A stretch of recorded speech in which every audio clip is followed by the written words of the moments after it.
I've been staying in this old dorm for about 6 months now. It's cheap, close to campus, and for the most part I didn't mind that it was a bit rundown. But ever since I moved in, I've been having this strange feeling like I was always being watched. At first I shrugged it off. It's an old building. Creaks, drafts, weird sounds. Nothing out of the ordinary. Or so I thought. One night, I was up late cramming for a midterm. It was around 2 a.m, and I was the only one still awake on my floor. As I tried to concentrate, I started to hear a strange noise above me.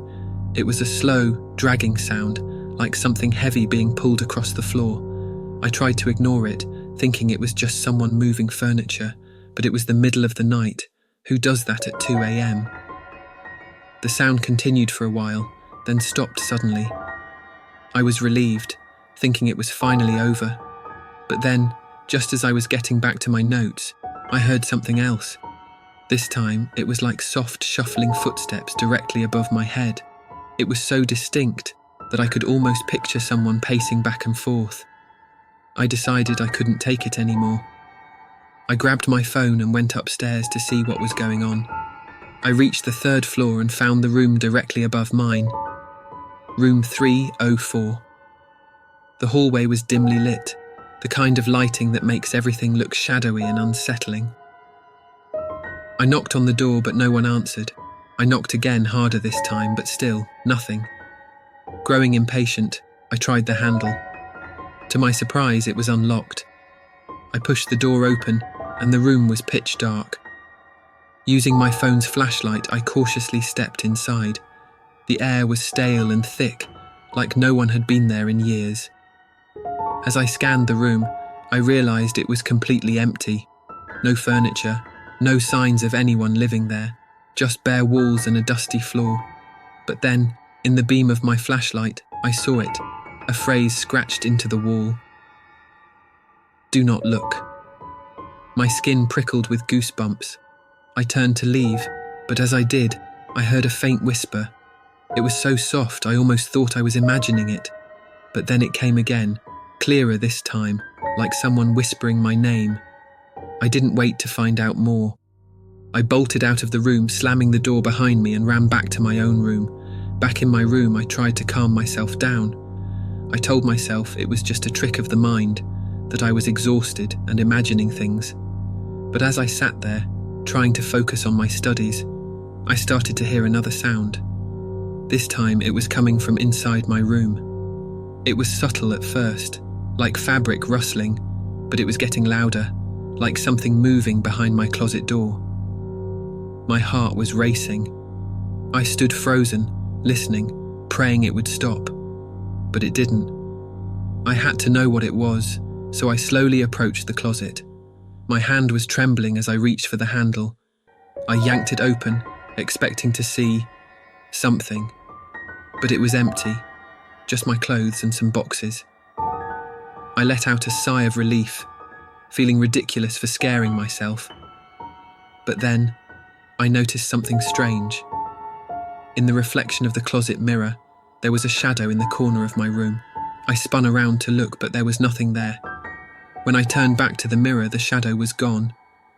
The air in the room felt heavier, like I was being suffocated.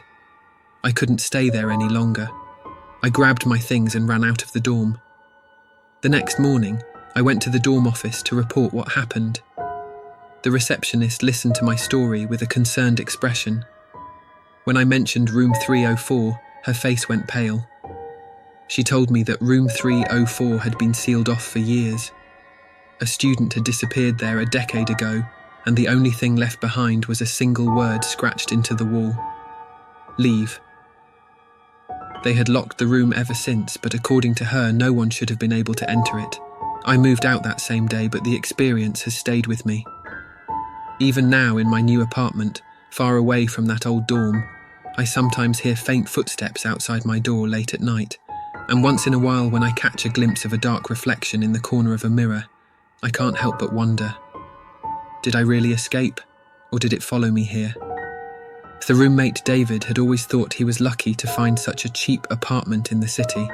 It was old, sure, but the rent was affordable, and the only real catch was that he'd have to share it with a roommate. The landlord had been vague about the roommate, only mentioning that he kept odd hours and preferred privacy.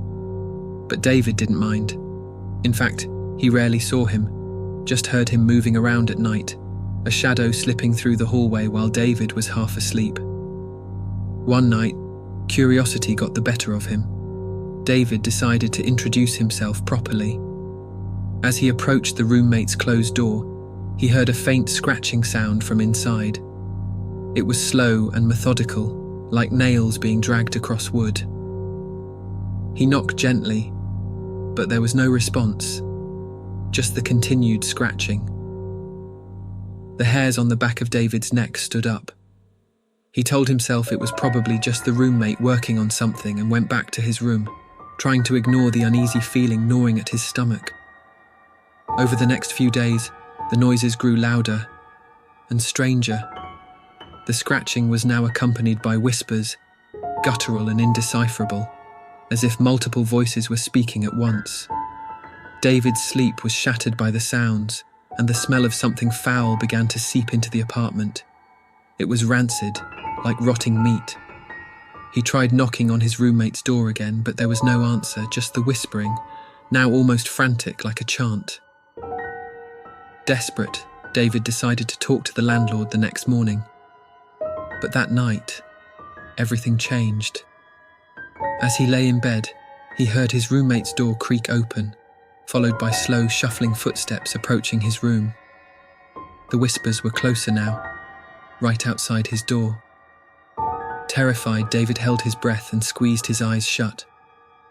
The doorknob rattled softly, then stopped. Silence. Suffocating. Heavy silence. And then, the door slowly opened. David could barely make out the figure standing in his doorway, its eyes glowing faintly in the darkness. It wasn't his roommate. It couldn't be. The thing standing there was twisted, deformed. Its limbs too long, its face a contorted mask of shadows.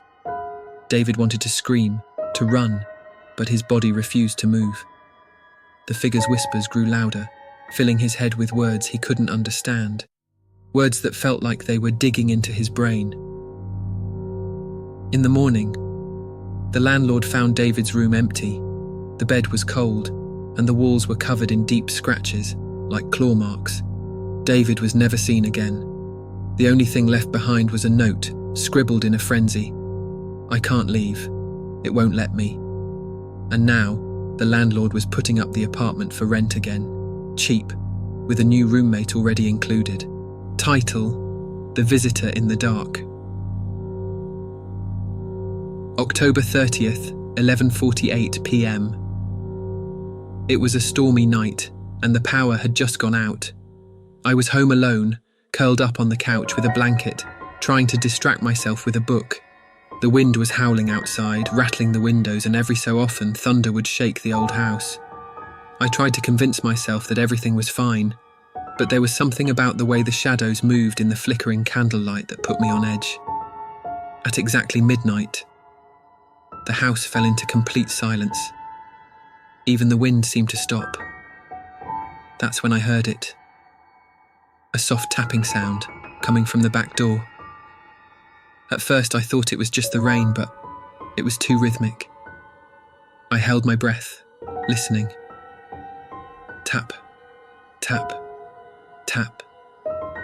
It was slow, deliberate, like someone was trying to get my attention.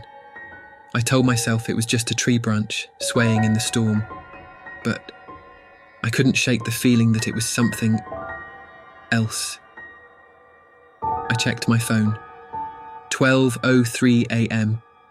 The tapping stopped, replaced by a low scraping sound, like nails dragging across the wood. My heart started to pound. I crept towards the kitchen where the back door was, the floorboards creaking beneath my feet. I peered out through the glass, but all I could see was the darkness beyond, and the faint outline of the trees swaying in the wind. But then, there was a flash of lightning. For a split second I saw it, a figure standing motionless right outside the door, facing me. I jumped back, knocking over a chair. The sound echoed through the house, and then Silence. No wind, no scraping. Just the sound of my own ragged breathing. I grabbed the kitchen knife from the counter, my hands shaking, and moved closer to the door again, pressing my ear to the wood. That's when I heard it. A whisper, so faint it was almost drowned out by the pounding of my heart. "Let me in." I stumbled back, almost dropping the knife. I didn't know what to do. The logical part of my mind screamed to call the police, but the phone lines were dead, and my cell had no signal. I was alone, with whatever was outside. The scraping started again, this time on the front door. It was moving around the house, slowly, methodically. I could hear it now, circling, like it was searching for a way in. I ran to the front window, peeking through the blinds. Nothing, just the empty, rain-soaked street. But then, a low guttural sound filled the air. It was coming from beneath the floorboards. I bolted back to the living room, where the old wooden floor creaked with every step. The noise was louder here, like something was crawling, dragging itself through the crawl space below. The candle flickered violently and the light dimmed. I backed into a corner, clutching the knife, my eyes darting around the room. Suddenly, the sound stopped. The silence was deafening. The floorboards creaked, right behind me. I spun around, but there was nothing there, just darkness. And then, the lights flickered back on, casting harsh shadows around the room. My relief was short-lived, because in that moment, I saw it, a pair of glowing eyes, staring at me from the top of the staircase. They were wrong. Too large, too bright, like two lanterns burning in the darkness. I froze, unable to move, as the thing slowly descended the stairs. Its limbs were twisted, jerky, like a puppet with its strings cut. The closer it got, the more I could see. Its face, a mask of pale, leathery skin, stretched too tight, with a smile that never quite reached its eyes. I tried to scream, but no sound came out. It was in front of me now, that grin widening, as if it could smell my fear. Then, it whispered in that same voice I'd heard through the door. "Thank you for letting me in." And then, everything went black. I woke up to the sound of sirens, the harsh red and blue lights flooding my living room. The front door was wide open, and the cold morning air stung my skin. The police found me on the floor, shaking, clutching the knife so hard my knuckles were white. They searched the house, the crawl space, even the attic. But they didn't find anyone. The officer who questioned me looked skeptical. "Maybe it was just a nightmare," he said. But they couldn't explain the deep gouges on the back door, or the muddy footprints that led from the staircase to my bed. Now, every night, I hear it again, the soft tapping, always at midnight, and every time I wonder if this time it will get in again, and if it does, I don't think I'll wake up.